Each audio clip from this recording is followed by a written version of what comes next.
Have you ever been to Disneyland and wondered how this all started? Well, in Walt Disney's famous words, it all started with a mouse and a dream. Today, my purpose for this speech is to inform you about how Disneyland came to be. So we're going to be talking today on the agenda about how Disneyland started, opening day, and some fun facts. So the inspiration for Disneyland actually came from Walt Disney seeing his daughters play on a merry-go-round, and he thought it'd be a great idea if he could create kind of like a wonderland that was not just for kids but also for adults.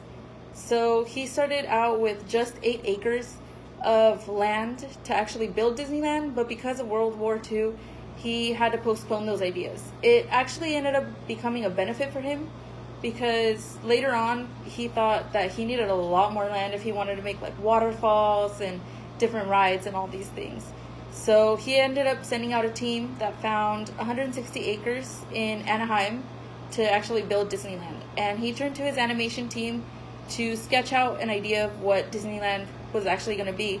And he oversaw all of the plans because he was a very picky man. So he wanted to make sure that Disneyland looked exactly the way he wanted it to look.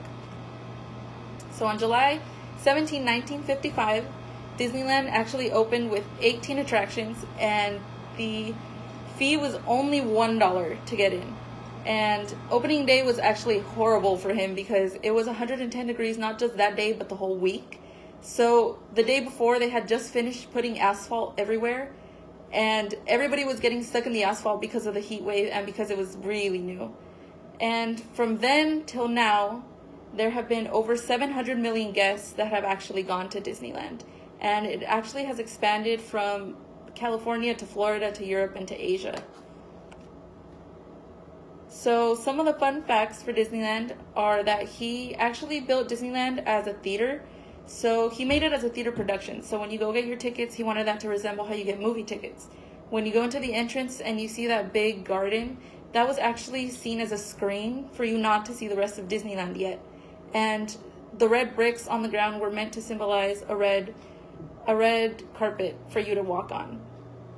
Another fun fact is that the plants in Tomorrowland are actually edible. So they actually recommend for you to try them. They actually recommend for you to just grab any plant and try it.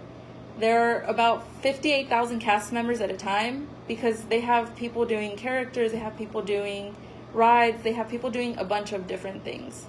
And when you walk down Main Street, it smells really delicious, not just because of the food, but because they fill their vents with vanilla and peppermint so that you're able to buy more and more of an incentive to buy it.